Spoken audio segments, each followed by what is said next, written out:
Amém.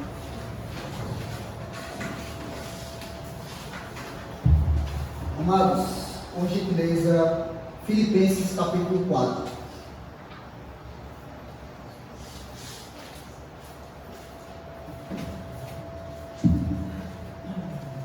Filipenses capítulo 4, versos do 1 ao 9.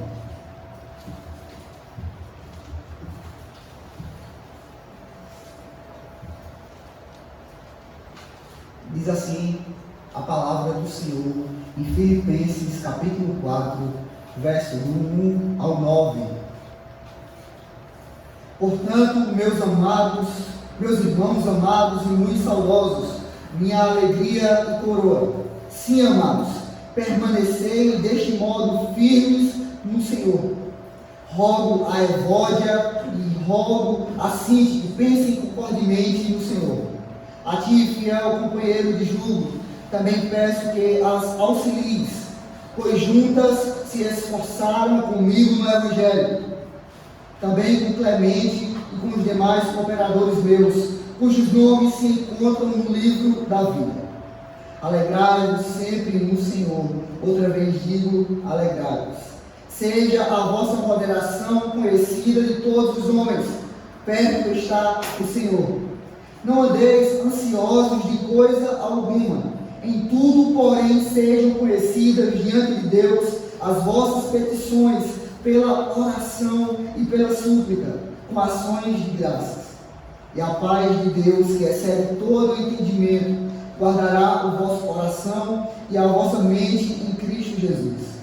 Finalmente, irmãos, tudo que é verdadeiro, tudo que é respeitável, tudo que é justo, tudo que é puro, tudo que é amável, tudo que é de boa fama, se alguma virtude há, e se algum louvor existe, seja isso que ocupe o vosso pensamento. Porque também aprendestes e recebestes e ouvistes e vistes em mim, isso praticai, e o Deus da paz será convosco. Amados, na data de ontem, o reverendo Sérgio esteve também expondo uma perícope de Filipenses, uma passagem de Filipenses. Ele fala justamente sobre essas questões, sobre alegria, sobre boa conduta, sobre estar em paz com Deus.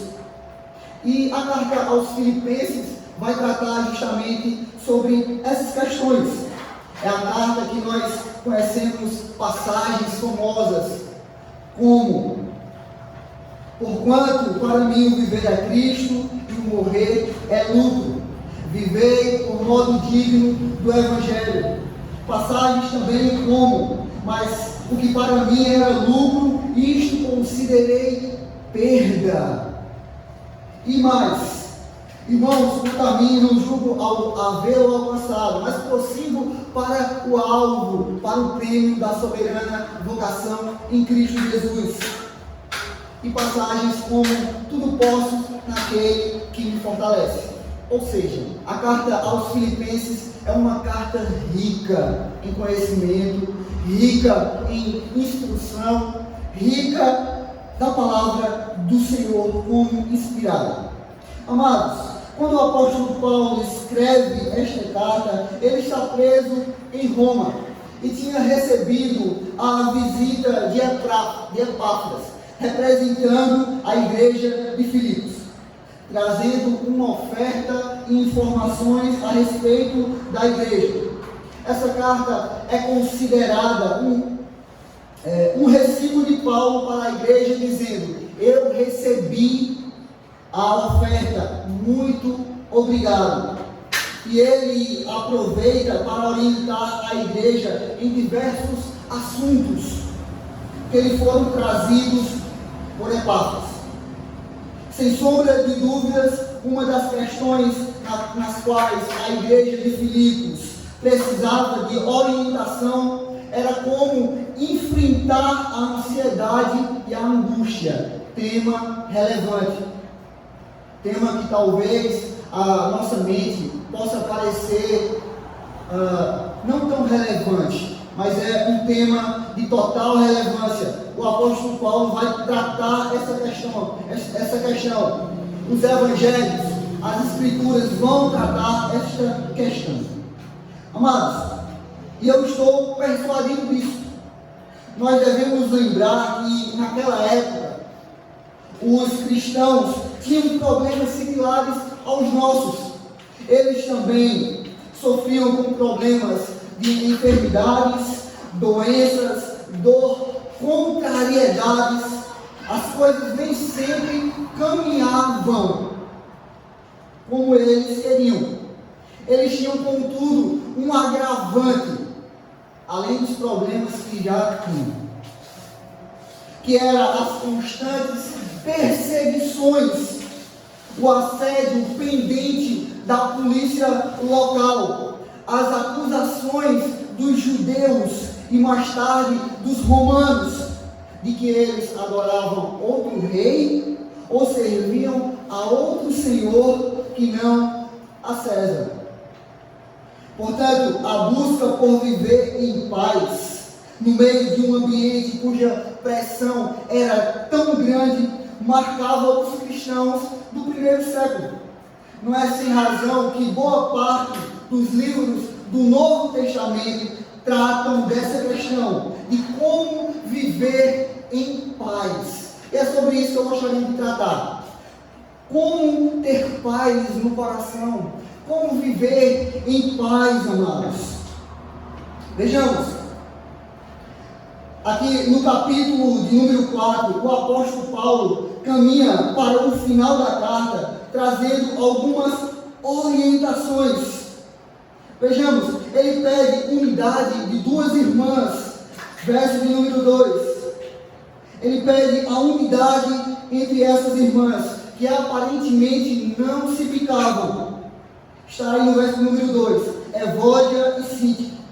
Paulo faz um apelo para que elas pensem concordemente no Senhor.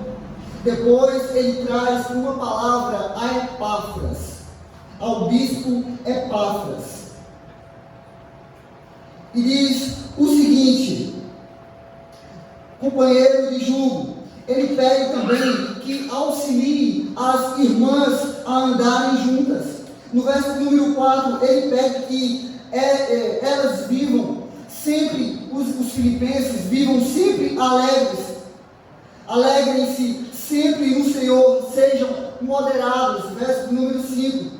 E a partir do verso de número 6, ele traz 3 orientações sobre como não viver ansioso.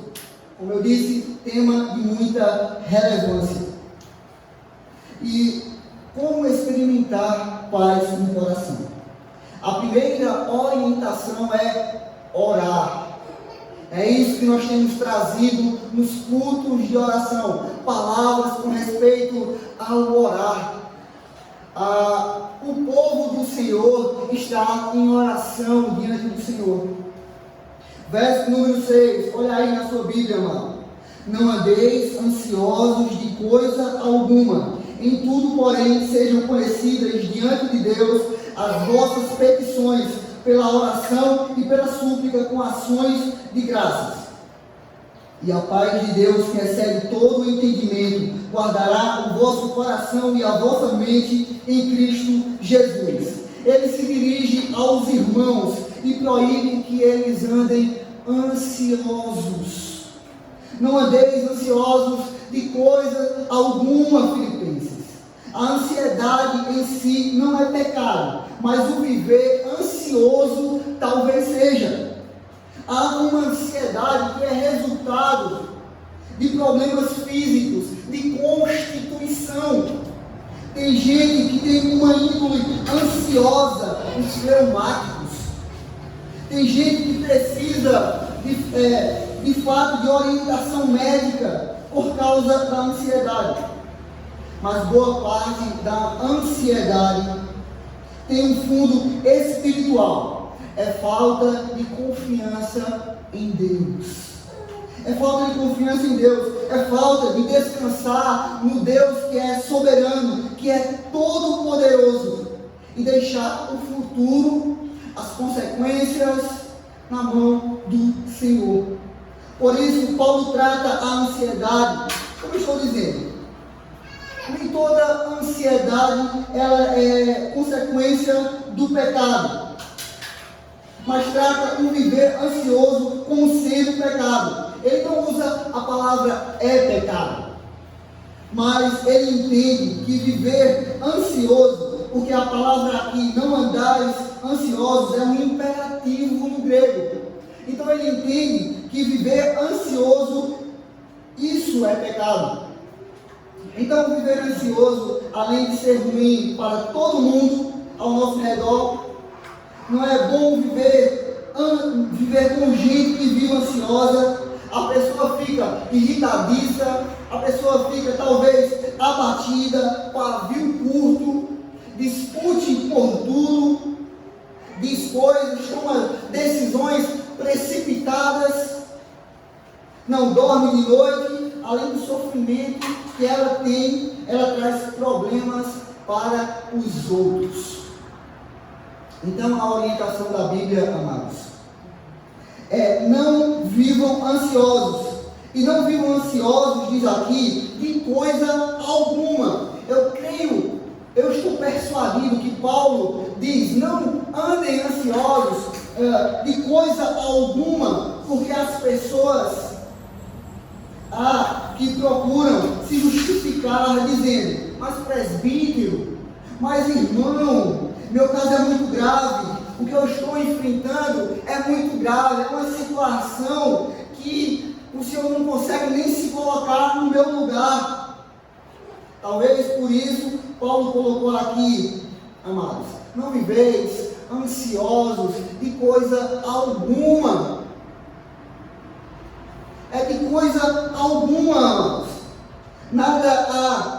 Não há nada que justifique o cristão viver ansioso. Se a razão e a causa da ansiedade, ela é puramente espiritual. Se é falta de confiança em Deus, falta de repouso nas palavras e nas promessas do Senhor. E preste atenção, porque isso é algo muito importante.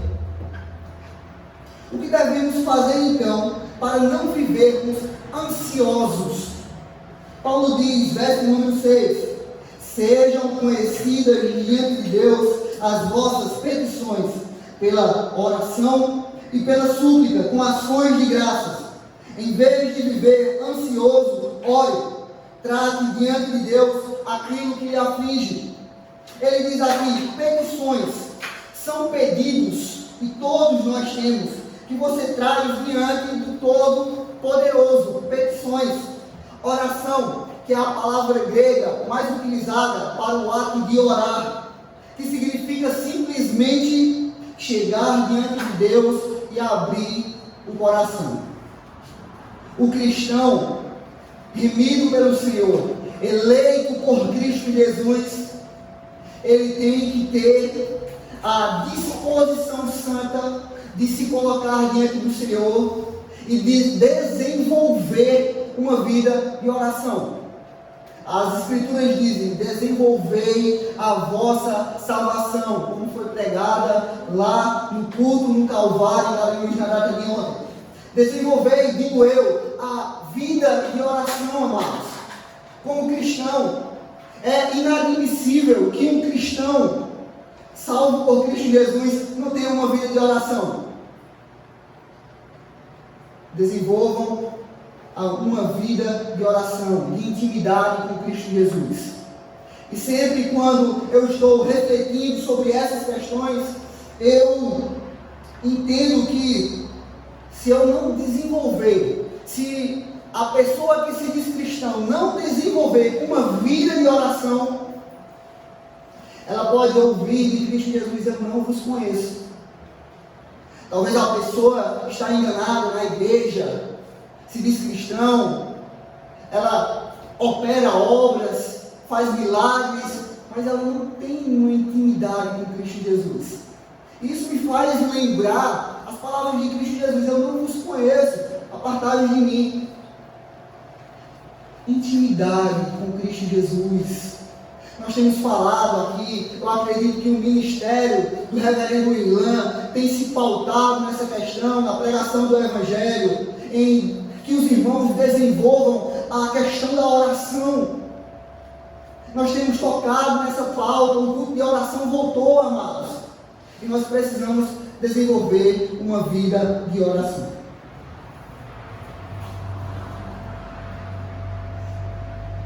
Independente, precisamos ter dependência, um sentimento de impotência diante do Senhor, que não temos condições de resolvermos os nossos problemas e que esperamos somente na misericórdia de Deus.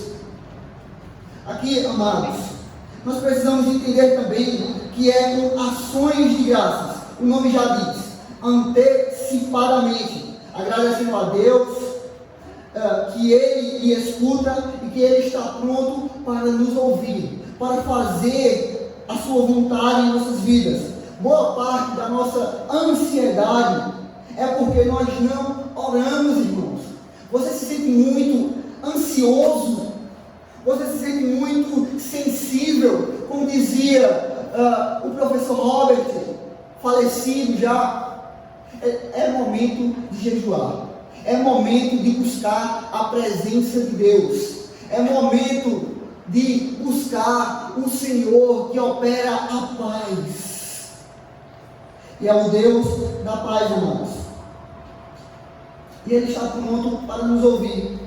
Boa parte das nossas ansiedades é porque nós não oramos, nós não levamos diante de Deus, não gastamos tempo diante de Deus, colocando aos pés da cruz aquilo que nos aflige, o futuro, os nossos filhos, a nossa família, os nossos negócios, a nossa saúde e qualquer outra coisa que ameaça tirar a nossa paz.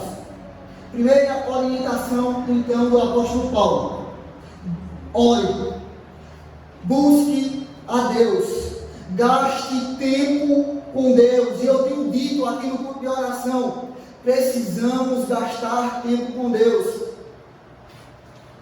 Que não seja a realidade dos amados, mas se os amados não estiverem gastando nem sequer uma hora de oração com o Senhor, tem coisa errada. Tem coisa errada, irmãos. Jesus Cristo no Getsemane, Ele retorna da oração num período, num momento, numa circunstância difícil da sua vida, e Ele encontra os seus discípulos mais próximos dormindo. Vigiar e orar, e não pudestes vigiar comigo nem sequer uma hora. E Jesus Cristo estava lá, orando ao Senhor.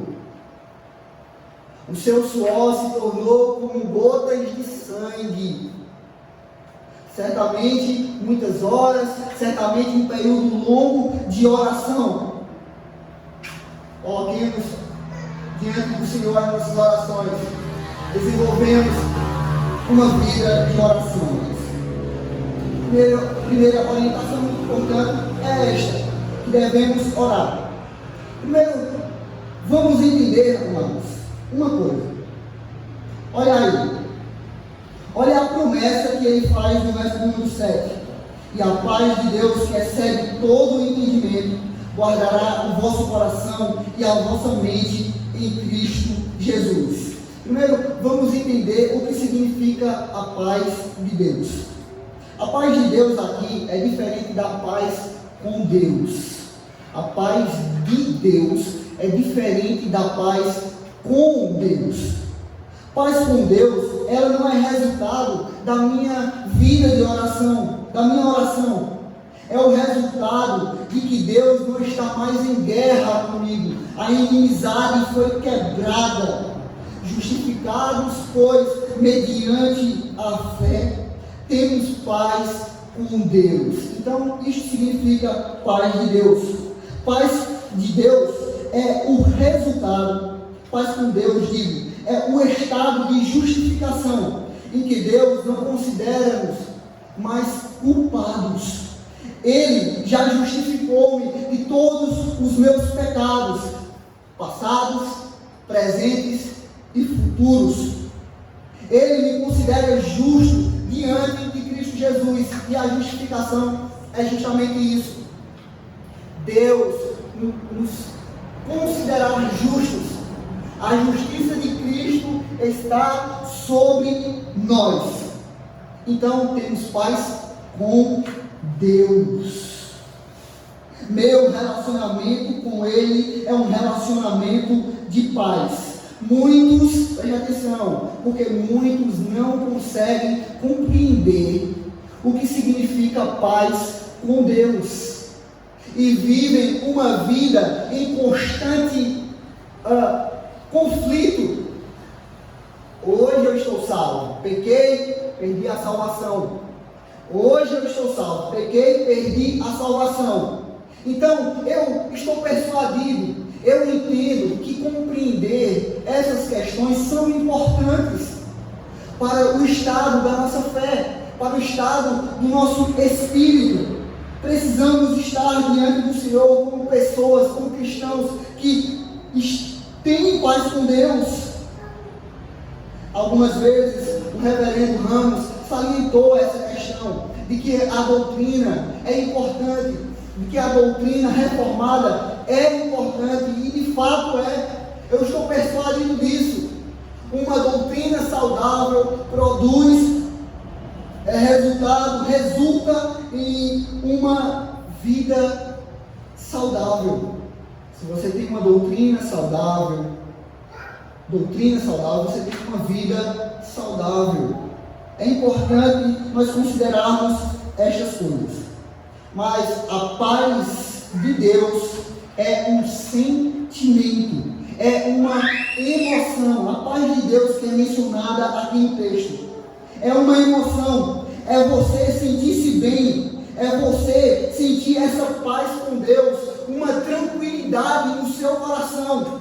O que Paulo está prometendo aqui é uma sensação de calmaria no coração, de tranquilidade. Mesmo que as tempestades estejam batendo lá fora, ele promete que a paz de Deus, como um guarda armado, essa é a expressão aqui, essa é a expressão como guardará, veja aí na sua Bíblia, é como um guarda armado, é tirada do vocabulário militar. Imagine aqui a paz de Deus como um guarda armado, um soldado completamente equipado, montando guarda ao nosso coração, à entrada da sua mente e do seu coração, para não deixar nenhuma ansiedade passar. Por que ele está dizendo isso? Olha, a paz de Deus vai guardar o seu coração e a sua mente. A paz de Deus vai ficar como um guarda armado da porta do seu coração e da sua mente, amados, para não deixar passar nenhuma preocupação. E ele diz que essa paz excede todo entendimento. Ao refletir sobre isso, eu entendi que a paz de Deus nós não conseguimos entender. Só sabe quem vive.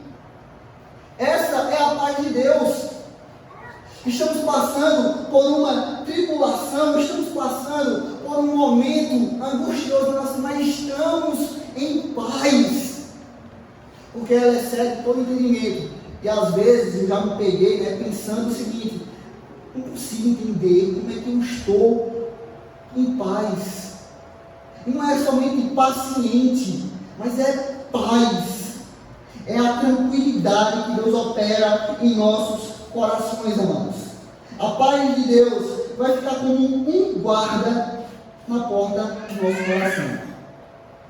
Gente, que coisa maravilhosa! Todo mundo quer isso, né? A paz de Deus guardando a nossa mente, o nosso coração, quando as coisas estão ruins, quando há reveses, quando há situações difíceis, quando eu estou passando por uma série de problemas, aquela tranquilidade interior que me conduz ao Senhor, aquela sensação de paz interior que me conduz a Cristo Jesus, mesmo quando tudo está indo errado. Então a primeira coisa que você deve fazer preste atenção, é justamente orar. fazer conhecidas as suas aflições, as suas angústias diante do Senhor, as suas necessidades. Segunda orientação que ele dá aqui: você tem que meditar no que é certo. Verso número 8, olha aí na sua Bíblia. Finalmente, irmãos, tudo que é verdadeiro, tudo que é respeitável, tudo que é justo, tudo que é puro, tudo que é amável, tudo que é de boa fama, se alguma virtude há, se algum louvor existe, seja isso que ocupe o vosso pensamento. Boa parte das nossas emoções, se não todas, elas são decorrentes daquilo que nós pensamos. Quando você começa a pensar num amigo, um ente querido que faleceu, vem um sentimento de ansiedade, e eu já senti isso. Vem um sentimento de dor. Quando você começa a pensar num problema que você tem que resolver amanhã, a ansiedade começa a subir no seu coração. Quando você pensa nas contas, naquelas notas promissórias que você tem que pagar, naqueles pagamentos que você terá que fazer daqui um mês, e você olha a conta bancária, começa a vir uma coisa, um aperto no coração. As emoções são, portanto, resultado daquilo que você pensa. E o apóstolo Paulo vai dizer aqui: pensai, colocai diante, colocai no seu campo nexo pensamentos bons, coisas boas. Pensem no Senhor, pensem nas promessas do Senhor. Se você ocupa a sua cabeça, se você ocupa o seu coração com angústias dessa vida, se você ocupa o seu coração com aquilo que não edifica, se você ocupa a sua mente com aquilo que está tirando a sua paz o tempo todo com essas coisas, nunca que você vai experimentar a paz de Deus. A paz de Deus. Porque problemas ruins, notícias ruins, têm o poder de tirar a nossa paz, de tirar a nossa tranquilidade. Olha a orientação que Paulo dá aqui para aquela igreja. O que deve ocupar o nosso pensamento. Tudo que é verdadeiro, tudo que é respeitável, tudo que é justo, tudo que é puro, tudo que é amável, tudo que é de boa fama, se alguma virtude há e se algum louvor existe. Eu não estou defendendo aqui, amados, como algumas pessoas entendem, o pensamento positivo, que eu tenho que ter um pensamento positivo sobre as situações, sobre as coisas. Mas eu estou dizendo que Deus nos fez assim, e Ele ordena que de fato seja assim. Se nós ocupamos a nossa mente com aquilo que é agradável, com aquilo que é justo, com aquilo que é verdadeiro, não é que nós não possamos planejar as coisas, ou que nós não devemos pensar nas coisas, mas nossa mente tem que estar ocupada em obediência a Mateus 6,23, com as promessas de Deus, com as coisas do Senhor, com a pessoa de Deus, com as convicções da promessa dele, para você fazer com que a sua mente esteja no lugar certo. Há uma série de coisas que você pode fazer em termos práticos. A sua cabeça é muito daquilo que você lê, muito daquilo que você vê. Se você passa o dia diante da televisão, se você passa o dia diante das mídias sociais, Facebook, se você passa o dia diante vendo porcarias, ou então impurezas, ou mentiras, vendo violência, né, como é o gosto de muita gente. Inclusive temos programas hoje específicos que só mostram violência. Não deve ser assim, amados, com os cristãos. Não gaste o seu tempo, porque o fato é que existem pessoas que não conseguem gastar uma hora com o Senhor, em oração e leitura da palavra, mas elas conseguem passar horas e horas nas redes sociais, diante da TV, vendo violência, alimentando a mente com aquilo que não edifica, vendo a glória humana, as coisas deste mundo. Não ocupe a sua mente com aquilo que é vão. Essas coisas irão passar. A violência está perpetrada, está aumentando no mundo. E estas coisas irão passar. Mas se você coloca na sua cabeça a palavra de Deus, a leitura de bons livros, ouvir coisas boas, ouvir pregações, inclusive é uma coisa aqui que os presbíteros, eu tenho instruído os jovens, assistam pregações, alimentem a sua mente com aquilo que vem de Deus, e a paz de Deus, eu creio fielmente, a paz de Deus encherá o seu coração. Não passe um dia enchendo a sua mente com aquilo que não edifica, que não contribui, que é contrário à palavra de Deus. Não é à toa que algumas pessoas vivem angustiadas, depressivas, não sabem agir. Os seus princípios foram minados, os seus princípios foram destruídos, não conseguem mais olhar para as Escrituras e verem aquilo que vem de Deus. Não conseguem mais meditar nas Escrituras. Por quê? O dia inteiro alimentando a mente com aquilo que não vem de Deus. Não é à toa que você não tem paz, que o seu coração é um turbilhão o tempo todo. Quer ter paz, amado?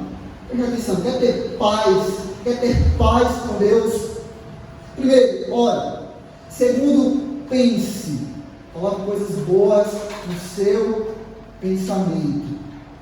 Em obediência ao mandamento, amados. Não é somente porque eu estou falando aqui. Leia as Escrituras. A carta aos Filipenses. Toda vez que eu vejo a carta aos Filipenses, aos Colossenses, aos Efésios, aos Gálatas, me vem à memória o seguinte, que é um livro de bolso. Toda vez que eu sento, eu consigo ler a carta inteira. E eu sou muito abençoado com isso. Então, pare um pouco, leia as Escrituras, busque o Senhor, busque ter relacionamento com Cristo Jesus. Então, para ter paz com Deus, primeiro, ore. Segundo, pense, encha a sua mente, ocupe a sua mente com aquelas coisas que de fato edificam e que vêm da palavra de Deus. Suas promessas, suas maravilhas. Final do verso 8. Seja isso que ocupe o vosso pensamento. Mas eu não consigo. Eu tenho dificuldades. Eu tenho o meu trabalho, eu tenho a minha família, eu tenho os meus estudos, eu tenho a minha vida secular. E tudo isto, de alguma forma, me impede. Eu não consigo, irmão, em nome de Jesus Cristo, pelo amor de Deus. Você, como crente, como cristão, você é chamado a desenvolver uma vida de oração. Peguei a Bíblia recentemente de um irmão, estava ali, e vi que estava toda marcada. Vi que essa pessoa, ela nutre uma vida de leitura. A Bíblia dela estava toda marcada. Pois bem, peça ajuda também aos líderes. Você não consegue? Eu acho que é uma doença na igreja hoje também. Às vezes nós não conseguimos alguma coisa, não conseguimos fazer alguma coisa, precisamos de ajuda, mas nós não nos humilhamos, não pedimos ajuda. É impressionante. É como se nós olhássemos para a liderança, os presbíteros, os pastores, os irmãos mais velhos, nós disséssemos, não preciso. Eu vou tomar minhas próprias decisões. Irmãos, não estamos aqui só de enfeite. É autoridades levantadas pelo Senhor para dar orientação, para nos conduzir, As Escrituras dizem: tem alguém enfermo? Procura o presbítero e ele vai orar. Mas há uma terceira coisa, amados. Primeiro, preste atenção em nome de Jesus. Primeiro, orarmos. Reveja seus conceitos. Segundo, pense, coloque coisas boas na sua mente. Em terceiro lugar, há uma terceira coisa que o apóstolo Paulo diz aqui. Se a gente quer ter paz, é que nós temos que praticar aquilo que é correto. Orar, pensar e praticar. Verso número 9, olha aí na sua Bíblia. O que também aprendestes e recebestes, e ouvistes e vistes em mim, isso praticai. Olha a promessa no finalzinho: e o Deus da paz será convosco. Aqui ele fecha, ele começou no verso número 7 dizendo: a paz de Deus será com vocês, e termina no verso 9 dizendo: o Deus da paz vai ser com vocês, será com vocês. O Deus da paz é o Deus que faz com que eu experimente essa paz, não somente essa paz com Ele, fruto da oração, mas a paz dele no meu coração, que é ultra circunstancial, independente da circunstância. Independente da circunstância, há uma paz dele no meu coração. É uma paz sobrenatural, extraordinária. Ela não é dada por meios humanos, embora Deus entregue meios naturais para nos dar a tranquilidade. Mas essa paz do coração é dada pelo Espírito Santo. Pedro e João, após fazerem uma cura, após pregarem o Evangelho, eles são levados às autoridades, são presos, escaparam fedendo de serem açoitados. Eles procuram os irmãos, a igreja ora, e a Bíblia vai dizer que eles foram cheios do Espírito Santo, para com intrepidez anunciarem o Evangelho de Cristo Jesus. Essa paz do coração, irmãos, ela é dada pelo Espírito Santo, para um propósito. O fruto do Espírito é paz, está lá em Gálatas 5. É Ele quem opera essa tranquilidade em nossos corações. Deus, contudo, coloca como condição que você pratique aquilo que você aprendeu. Talvez alguns aqui estão saturados, cheios da palavra de Deus. É tempo, portanto, de praticar a palavra do Senhor. Não consegue? Nós iremos instruir. Por meio do evangelismo, por meio dos cultos de oração, por meio da pregação, nós iremos instruir. Venha para os cultos, procure ajuda, pratique a palavra do Senhor. Deus, contudo, coloca como condição que você pratique aquilo que você aprendeu, recebeu e ouviu. Olha o que Paulo está dizendo para a igreja, irmãos. Quando eu estive no meio de vocês, vocês viram o que eu fiz. Ou seja, eu dei o exemplo. Vocês ouviram o que eu disse. Vocês receberam aquilo que eu ensinei. E vocês aprenderam tudo o que eu transmiti. Não precisa de mais nada.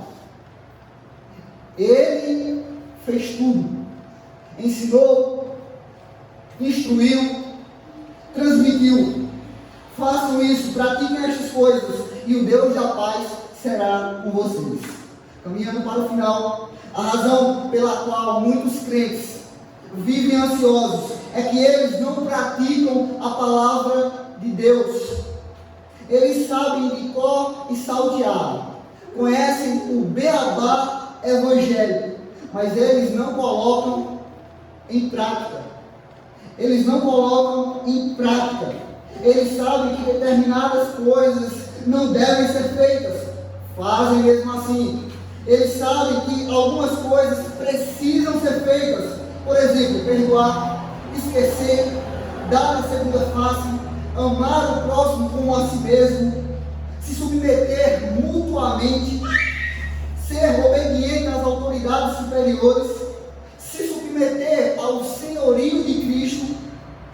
A Bíblia está cheia de orientações para nós. Então, amados, desenvolva uma vida de oração, pense, coloque na sua mente coisas boas e pratique aquilo que você aprendeu em nome do Senhor Jesus. Que Deus abençoe a vida dos amados. Amém.